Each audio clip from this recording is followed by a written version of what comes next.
ध्यानमूलं गुरुर्मूर्ति पूजामूलं गुरुपदम् मंत्रमूलं गुरुर्वाक्यं मोक्षमूलं गुरुकृपः गुरुर्देवो गुरुर्धर्मो गुरुर्निष्ठा परं तपः गुरुपरतरं नास्ति नास्ति तत्त्वं गुरुपरम्।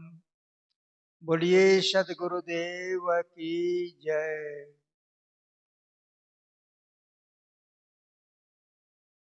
आज आषाढ़ पूर्णिमा है।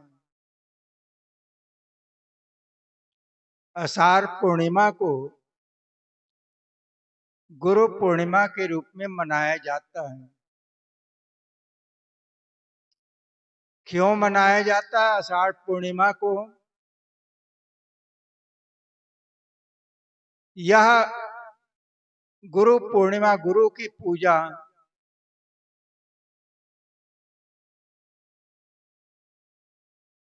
पहले,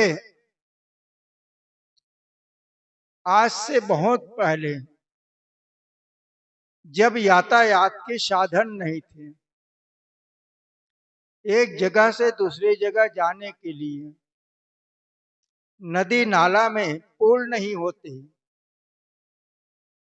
तो जगह जगह जैसे आज ये सूरत कबीर आश्रम में ये संघाराम बना है, सत्संग हाल बना है। बरसात होने के बाद यातायात रुक जाता है और हर जीव शांति चाहता है। शांति कहाँ मिलेगा? एकमात्र गुरु के शरण में। जैसे आप सब यहाँ से ऊपर जाएंगे, वहां लिखा है, आचार ज्ञान निर्मल है जिनके, जीवन में सारे है जीवन धन्य उसी का, होते हैं सबके प्यारे। जिस महापुरुष अपने तन मन इंद्रियों को साध करके संयम की डोरी में बांध करके आत्म शांति के मार्ग में चलते हैं, जैसे आज से पूरा काल 5000 वर्ष पूर्व माना जाता है। महर्षि कपिल उस समय ध्यान में बैठे थे। उन्होंने चिंतन किया, है सत्य, कुछ न कुछ सत्य है संसार में। वो सत्य कौन है, कहाँ है? उन्होंने गहरी चिंतन किया। जैसे बुद्ध भगवान ने बुद्धत्व प्राप्ति करने के लिए त्याग और तपस्या किया, सब कुछ को त्याग कर दिया। राजपाट को, राजा रानी, माता पिता को, पत्नी और बच्चे को, और तप करने लगे। उन्होंने आत्म शांति उनको जब मिला, जब अपने ओर चित्त को लौटाया, अपने ही अंदर में, जैसे मृगा के नाभि में कस्तूरी होता है और मृगा बन बन ढूंढता है, बाहर नहीं मिलता है, थक जाता है। जब बैठ करके अपने नाभि की ओर मुख करता है, सूंघता है, अरे सुगंधी तो मेरे नाभि से आ रहा है क्या चीज मेरे नाभि में? उन्होंने देखा, समझा, चिंतन किया, वह कस्तूरी है। कस्तूरी के सुगंधी मृगा को पता चला, ऐसे ही बुद्ध को पता चला, ऐसे ही महर्षि कपिल को मेरे ही अंदर में वह तत्व है। ये जीवन चल रहा है, दो मूल तत्वों से चल रहा है, एक जड़ और एक चेतन।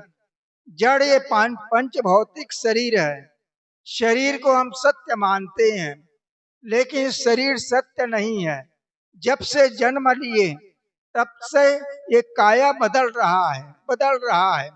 शिशुपन, बालकपन, किशोरावस्था, जवानी, अधेड़, सब शरीर निकल गया। लगता है, वही मैं हूँ, लेकिन वो मैं नहीं, वो शरीर नहीं है। शरीर असत्य है। आज जो दिख रहा है ये भी नहीं रहेगा।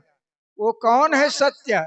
जिसकी सत्ता से मैं बोल रहा हूँ, वही आत्मा सत्य है। उन्होंने, महर्षि कपिल ने चिंतन किया, ये प्रकृति, ये जड़ शरीर असत्य है और आत्मा ही सत्य है। फिर उसी में ध्यान लगाया, उसी में चित्त को जोड़ा और उसी का ध्यान करने लगा। उसके पिता, महर्षि कपिल के पिता कद्रुम है। उन्होंने पूछा, बेटा तू किसकी उपासना करता है? उन्होंने, पुत्र, महर्षि कपिल ने बताया, पिताजी, इस संसार में दो ही सत्य है, एक प्रकृति और दूसरा पुरुष। प्रकृति से बना, पांच तत्वों से बना ये शरीर है। शरीर बदल रहा है, लेकिन पांच तत्व बदलता नहीं, अपने में रहता है। मिट्टी, पानी, आग, हवा, आकाश, इससे यह शरीर का निर्माण हुआ है। ये बदलता नहीं, शरीर बदलता है, लेकिन पांच तत्व अपने में रहता है। इसी प्रकार ये जीवन चल रहा है जड़ तत्वों के संयोग से, और इसी में आत्मा है। जब तक से मेरे शरीर में आत्मा है, ये पांचों ज्ञानेंद्रियां क्रिया कर रही है। शरीर से आत्मा निकल जाएगा, जीव चेतन निकल जाएगा, ये शरीर काम करना बंद हो जाएगा। इसलिए आत्मा ही सत्य है। इस प्रकार से उन्होंने अपने पिता कर्दम को बताया। उन्होंने भी पूजा ध्यान में लग गया। आत्मा की शांति के लिए अपने आत्मा को निरखने परखने लगा। माता देवहूति महर्षि कपिल के माँ थी। उन्होंने पूछा, बेटा तू किसका उपासना करता है? उन्होंने माँ को भी वही बोध दिया कि आत्मा ही सत्य है, जिसकी सत्ता से मैं बोल रहा हूँ, जिसकी सत्ता से आप माँ बाप कहलाते हैं, वो निकल जाएगा। ये शरीर जड़ हो जाएगा, मुर्दा हो जाएगा, ये कोई जालेगा, कोई गड़ा देगा। ये शरीर सत्य नहीं है।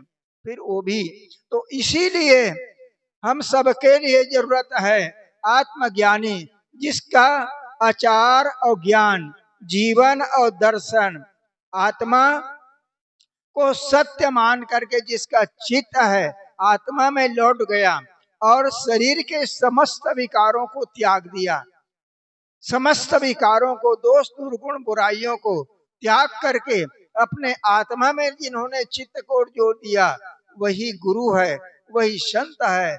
और उनके निर्णय वाणी को सुनने के लिए आप सब आए हैं। आप सबके घर में कोई चीज की कमी नहीं है। धन है, रोटी, कपड़ा, मकान, सारी व्यवस्था है, लेकिन आए क्यों है इस आश्रम में? आए एकमात्र यहाँ निर्मल जीवन जीने वाले संत हैं, जो हम लोग जीवन में, काम में, क्रोध में, लोभ में, मोह में, राग में, द्वेष में और दुनिया के गोरख धंधे में, खेती बाड़ी, नौकरी में, इसी के पीछे लगे हैं। लेकिन संत लोग निरंतर अपने आप को शोधते हैं, अपने आप में चित्त को जोड़ते हैं। इसलिए ऐसे संत जिनके जीवन, जिनके दर्शन, आचार, ज्ञान निर्मल है, उन्हीं के दर्शन करने के लिए, उसी के संसन करने के लिए पूरा काल से यह सत्संग होते आ रहा है, गुरु की उपासना। और ये उपासना कब तक चलता है? जब तक से गुरु, आज गुरु पूर्णिमा है, और गुरु पूर्णिमा से लेकर के कार्तिक पूर्णिमा है, कार्तिक पूर्णिमा, कुंवार पूर्णिमा, शरद पूर्णिमा के आते तक जब बारिश खत्म हो जाता है, यातायात फिर शुरू हो जाता है, फिर जहां तहां जाते हैं। लेकिन बरसात में हर मनुष्य को रोटी, कपड़ा के, मकान की व्यवस्था करते करते थक जाता है, तो ध्यान होता है गुरु के पास जाना चाहिए, गुरु बनाना चाहिए, गुरु के शरण में जाना चाहिए, वहीं हमारा उद्धार हो सकता है। हम तो निरंतर रोटी, कपड़ा, मकान के पीछे लगे हुए हैं, हमारे मन में काम, क्रोध, लोभ, मोह, राग, द्वेष भटक रहे हैं। लेकिन गुरु का जीवन, गुरु का दर्शन एकदम स्वच्छ दर्पण के समान है। उन्हीं के शरण में जाकर के, उनके ज्ञान विचार सुन करके ही हमारा जीवन निर्मल हो सकता है।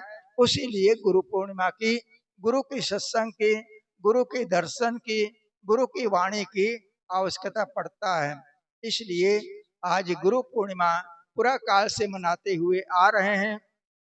आज आपके यहाँ इस शहर में, गुजरात में भी आज बड़ा आश्रम के रूप में कबीर पंथ में सदगुरु कबीर ने जो बताया है, निर्णय वाणी, सत्यवाणी, और उसी को ये संत जन भी उसी को बता रहे हैं। उसी को सुनने के लिए आप सब आए हैं।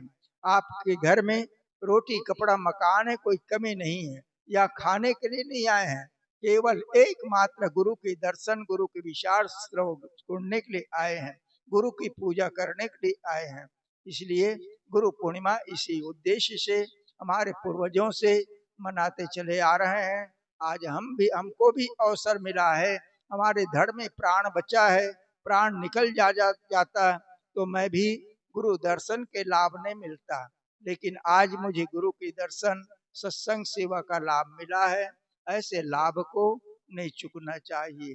बोलिए सतगुरुदेव की जय, संत समाज की जय। बोलिए सदगुरु कबीर साहिब की जय, सदगुरु श्री बिलास साहिब की जय। साहिब जी के अभी हम सब आशीर्वचन श्रवण कर रहे थे। आगे अब मैं निवेदन